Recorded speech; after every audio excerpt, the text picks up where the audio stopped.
Quel est le point commun entre le Kevlar, le premier algorithme et le Monopoly?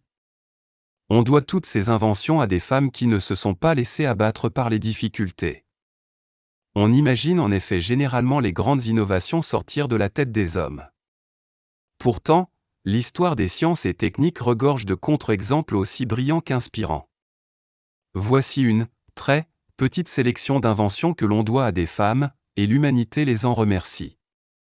Le premier algorithme, Ada Lovelace. Qui a dit que l'informatique était une science pour les hommes? Si des individus continuent à penser cela, c'est sûrement parce qu'ils ignorent qui est Ada Lovelace. Férue de mathématiques, cette Anglaise est une pionnière des langages de programmation, le langage Ada est d'ailleurs nommé en son honneur. Elle travaille dans la première moitié du XIXe siècle sur la machine analytique de Charles Babbage, qui est quant à lui un des pères des ordinateurs.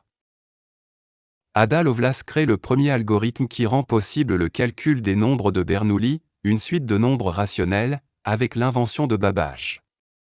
Elle va même plus loin en imaginant des machines capables de reproduire de la musique ou de résoudre des équations algébriques complexes. Ces inventions ne manqueront d'ailleurs pas d'arriver plus tard avec des apports capitaux d'autres femmes dans le monde. L'opération de la cataracte par sonde laser, Patricia Bath. Patricia Bath est une chirurgienne ophtalmologiste brillante qui a autant œuvré dans le domaine de la médecine que dans l'humanitaire. Se rendant compte que les Afro-Américains étaient plus touchés par la cécité que les Blancs, elle conclut que la principale raison de ce constat est une carence de soins. Patricia Bath développe alors un programme d'ophtalmologie communautaire à destination de cette population visant à dépister les problèmes de vue, dont la cataracte et le glaucome. Toutefois, son apport le plus spectaculaire est l'invention de l'opération de la cataracte par sonde laser. En 1986, Patricia Bath devient par la même occasion la première femme afro-américaine à déposer un brevet dans le domaine médical. La technique est à présent utilisée dans le monde entier et a permis à de nombreuses personnes de retrouver la vue. L'étalement de spectre par saut de fréquence, Hedy Lamarr. Avec son ami, le compositeur américain George Antheil, Hedy Lamarr a mis au point l'étalement de spectre par saut de fréquence pendant la Seconde Guerre mondiale. La technologie aurait permis de rendre les torpilles des Alliés indétectables par l'ennemi, si elle avait été utilisée. Hedy Lamarr a en effet donné les clés de son invention à l'armée américaine. À l'époque toutefois, les états-majors de l'oncle Sam refusaient toutes les innovations venant des civils. Sa technologie a quand même été déployée plus tard par la marine, notamment lors de la crise des missiles à Cuba en 1962. Mais ce n'est pas tout, car l'étalement de spectre par saut de fréquence est une innovation indispensable pour le fonctionnement du Bluetooth, du GPS ou des anciennes versions du Wi-Fi. En plus d'être une inventrice de génie, Hedy Lamarr était aussi une actrice très populaire à Hollywood, désignée comme « la plus belle femme du cinéma ». La reine du solaire, Maria Telk.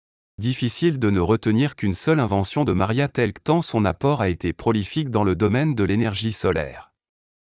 Durant la Seconde Guerre mondiale, l'armée américaine fait appel à ses services pour concevoir une machine à taille réduite capable d'enlever le sel de l'eau de mer et de la rendre ainsi potable, ce qu'elle réussit en 1942. Marchant à l'énergie solaire, sa création a aidé de nombreux marins en situation de détresse.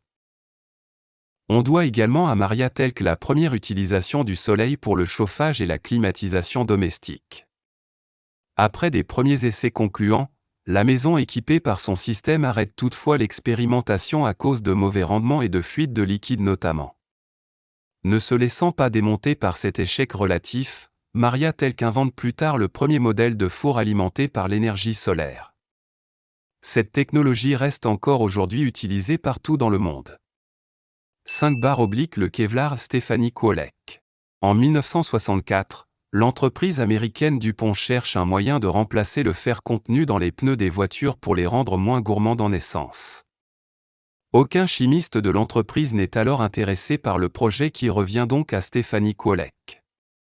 Elle se lance alors dans des expérimentations qui débouchent sur la naissance du Kevlar. L'invention de la matière est loin d'être anodine. Le Kevlar est en effet bien plus léger que l'acier tout en étant 5 fois plus résistant. Stephanie Kwolek a donc bouclé le projet avec un certain panache. Sa trouvaille substitue effectivement à merveille le fer dans les pneus des automobiles. Mais ce n'est pas tout, puisque la matière est notamment utilisée pour remplacer l'amiante, renforcer la coque des bateaux ou encore dans les gilets pare-balles. 6/, le jeu dont le Monopoly est une copie Elisabeth Magie.